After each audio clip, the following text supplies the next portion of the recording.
3 and 1 are 1. Bar Lassiter was a young man. He lived with his parents and an elder sister near Carthage in the state of Tennessee. The Lassiters were simple farmers. Their farm was small, and the family was poor. They did not have enough money to own slaves. But although they were poor, the Lassiters were never hungry. They grew enough food for themselves. When the Civil War began, Bar was 22 years old.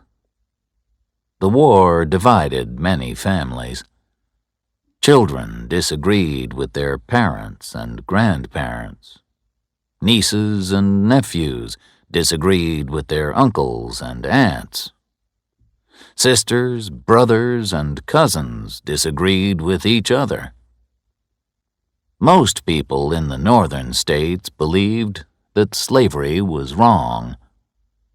Many Southerners had owned slaves for many years. They did not want the government in the North to tell them what to do.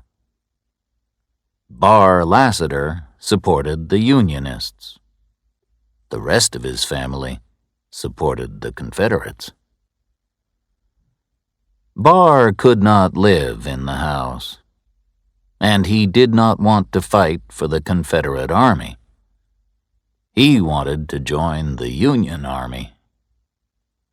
When he left the farm, Bar's family did not try to stop him. And they did not say goodbye. Bar joined the Union Army and became a cavalryman. The two armies fought in the northern states and then the southern states. Bar did not return to Carthage for 2 years. That part of Tennessee had first been controlled by the Union Army. Then it was controlled by the Confederate Army. Now, the Unionists were in control again. Many farms and plantations in the South were destroyed. A terrible battle had been fought near Carthage. Many men from both armies had been killed. Bar spoke to his commanding officer. "Sir, my home is near here," he said. "I want to see my family. May I visit them?" "You can have 2 days' leave," the officer replied. Bar Lassiter walked across the fields near Carthage toward his home. It was late in the afternoon when the young man reached his family's farm. The shadows were becoming longer and darker. Before he reached the farmhouse, the sun had set. "Will my family welcome me?" he asked himself. "I've been away for 2 years. Have they changed their minds about the war? War changes many things. I've seen and done many terrible things. I'm only 24, but I feel like an old man." The moon was now shining in the dark sky. Bar walked up to his home. No lights shone from the windows, and the door was wide open. Suddenly, a man came out of the house.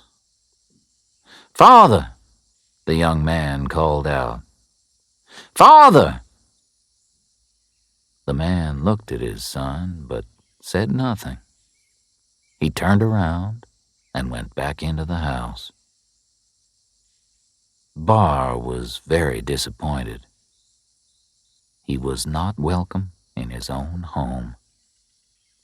But he entered the house and went into the kitchen. His mother was sitting by the fireplace. No fire was lit, and no food was cooking. The fireplace was filled with cold black ash. "Mother!" the young man called out. "Mother!" She looked at him, but she did not speak. Bar moved closer. He wanted to put his hand on his mother's shoulder. Then, suddenly, Bar's sister came into the room. She looked at her brother, but said nothing. She turned around and left. Bar turned back to his mother, but she had left the room too. His family did not want him there. Bar walked to the front door and looked outside. The moonlight shone on the garden. The long grass moved slowly backward and forward. It looked as if it was moving underwater. The wind blew, and the trees and their black shadows moved. It was a sad and strange scene. Bar felt tears on his face. He walked back to the army camp. Bar was tired when he awoke the next day. He had not slept well. He had dreamed strange dreams. "Did I walk home?" he asked himself. "Or did I dream about my walk to Carthage? Did my family turn away from me? I'm not sure. I must go back to the farm." He had not walked far when he met his friend, Bushrod Albro. Bar had known Bushrod for many years. They had attended the same school. "I'm going home," said the cavalryman. "I'm going to visit my family." Bushrod looked quickly at Bar, but said nothing. Bar did not notice his friend's silence. He continued talking. "I know that my family haven't changed their minds," he said, "but—"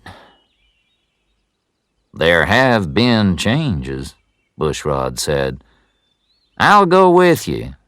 We can talk as we go."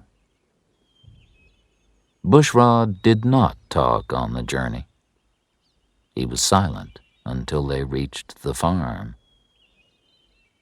Instead of a farmhouse, the two friends found only broken walls that had been burned by fire.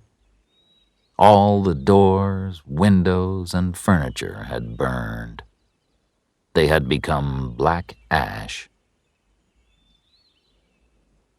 Bar stared in astonishment. "I didn't know how to tell you the truth," said Bushrod. "A year ago, there was a battle here. Your house was hit by Yankee shells. There was a fire."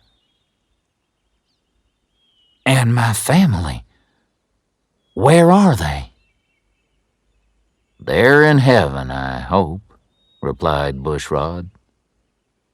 "They were all killed when the house was destroyed."